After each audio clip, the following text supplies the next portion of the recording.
আসসালামু আলাইকুম প্রিয় দর্শক। মৃত্যু ভয়, অহেতুক চিন্তা, মনে হয় নিজেকে শেষ করে দিব। অনেক ধরনের চিন্তা আসে নিজেদের মধ্যে, যেমন ধরেন আপনার দূরে যেতে ভয় লাগতেছে, শ্বাসকষ্ট হইতেছে, প্যানিক অ্যাটাক এতটা খারাপ জিনিস, যার হয় সে বুঝে। আমার এগুলো হয়েছিল, আমি একসময় অ্যাংজাইটি রোগী ছিলাম, এখন আলহামদুলিল্লাহ সুস্থ। আপনাদের মধ্যে হাসি খুশি মুখ নেই, ভিডিও করছি, ক্লাস করছি, কীভাবে আপনারা অ্যাংজাইটি রোগ থেকে রিকভার হবেন। তো এই রোগটির মধ্যে আপনারা প্রায় অনেক বছর বা অনেক সময় ধরে আপনারা আটকে আছেন। আপনি চাইলে 1-2 দিন, 1 সপ্তাহের মধ্যে এখান থেকে সুস্থ ফিরতে পারবেন না। আপনাকে প্রতিদিন একটু একটু করে ট্রাই করতে হবে, বিধা আপনি এখান থেকে সুস্থ হতে পারবেন। তো মানুষ অনেকে তো বিশ্বাস করে না যে আমার অ্যাংজাইটি রোগ হয়েছে, সাধারণ একটা মানসিক রোগ হয়েছে। যারা বোঝে তারা মনে করেন যে খুব তাড়াতাড়ি সুস্থ হয়ে যায়। তো আমি এখন এটা নিয়ে বলবো যে আপনারা অনেকেই একটি কমন প্রশ্ন যে ভাই আমি কীভাবে তাড়াতাড়ি সুস্থ হব। বললাম না যে এটা একটু একটু করে সুস্থ হইতে হবো, সবাই সুস্থ হইব। তো আমি কী করছি, প্রথমত আমি আমার যেই কাজটা ছিল ওইটা হচ্ছে গিয়ে, আমি যে জিনিসটাকে সবচেয়ে সাকসেস পাইছি ওইটা হচ্ছে দূরে যেতে ভয় লাগতো আমার। আমি একটু একটু করে প্রতিদিন দূরে যেতাম, আর আমার বাইরে বের হওয়ার যে ভয়টা ওটা কেটে যেত। আমি যদি মনে করতাম আমার দূরে গেলে কিছু হয়ে যাইব, আমি মরে যাবো, ওইটা করে যদি আমি ঘরের মধ্যে বন্দি থাকতাম, ঘর থেকে বের না হইতাম, তাহলে আমার এরকম ভালো একটা ফলাফল সফল আসতো না। তো আমি একটু একটু দূরে গেছি, বিদায় আমি ধুলটা ভাঙাইতে পারছি।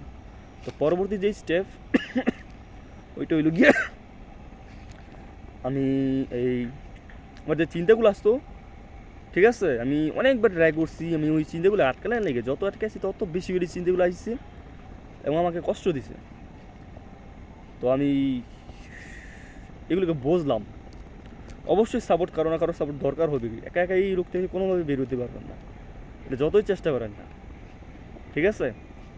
তো আমি আমার বিশেষ করে ভবিষ্যৎ নিয়ে কেরিয়ারের টেনশন হইতো খুব, ঠিক আছে। অথচ আমি কাজ করতাম, তারপরে কেরিয়ারের টেনশন আসতো। আমি নিজেকে বুঝ দিলাম যে আমি অসুস্থ হয়ে যদি না, প্রায় অনেক দিন আবার কাজ বন্ধ করে দিয়েছিলাম, কারণ ওই বাইরে যেতে ভয় করতো, মাঝখান দিয়ে অনেক দিন কাজও যেতে পারি নাই। তো ওইটা নিয়ে আরও বেশি ভয় লাগতো। তখন আমি ভাবতাম যে এখন যদি আমি এইসব নেগেটিভ টেনশন করি, আমার মধ্যে আস্তে আস্তে আমি মানসিক একজন রুগী হয়ে গেছি, অ্যাংজাইটি রুগী, এগুলো আমার আসবই। তো এগুলো এখান থেকে বাঁচতে হলে আমার কী করতে হইব, টেনশনগুলোকে আমাকে একটু একটু করে বুঝতে হবে, যেসব চিন্তাই আছে নেগেটিভ চিন্তা, ওগুলো আমাকে বুঝতে হইব। তাই আমি ভাবলাম যে আমার ভবিষ্যৎ নিয়ে টেনশন আসতেছে, তো আমি ভবিষ্যতে যদি একটু একটু করে কিছু করি, কাজ করি এখন, তো ভবিষ্যতে আবারও আলোকিত হবে। আর যদি আমি টেনশন নিয়ে বাড়ির মধ্যে বসে থাকি, তো আমার রোগটা আরও বড় হইবে, আমার আর চিন্তা হইবে, আর আমার খারাপ হয়ে যাবো, প্লাস আমার ভবিষ্যতে কিছু হইব না, অন্ধকার হয়ে যাব।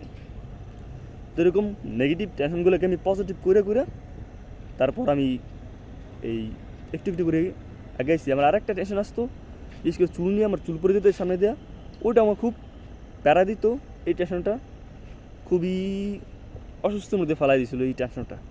তো আমি নিজেকে পজিটিভ চিন্তা দিলাম যে চুল পড়তেছে, আমি যদি মাথার মধ্যে ওষুধ লাগাই বা ডাক্তারকে দেখাই, অবশ্যই চুলগুলো ঠিক থাকবো, পরবো না। প্লাস আমার চুল পরে দিতেছে, আমি ভবিষ্যতে আমি সার্জারি করে নিব, হেয়ার ট্রান্সপ্লান্ট করে নিব, টাকা লাগুক, সমস্যা কী।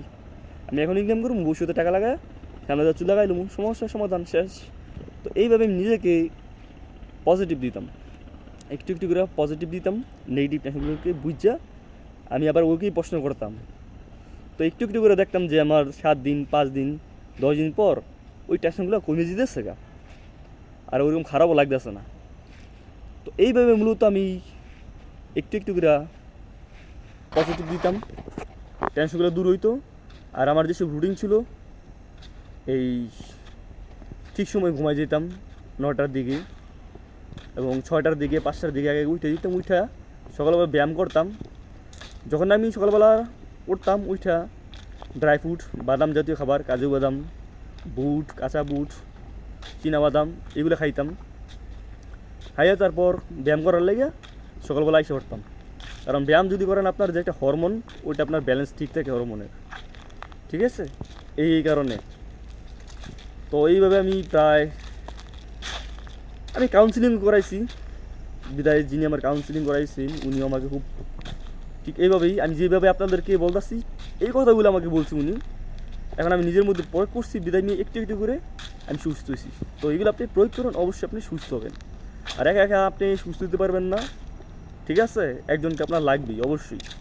তো সবাই ভালো থাকবেন, সবার জন্য দোয়া করি, সবাইকে যাতে আল্লাহ তাআলা সুস্থ করে দেয় খুব তাড়াতাড়ি। আল্লাহ হাফেজ, দেখা হবে নেক্সট কোনো ভিডিওতে।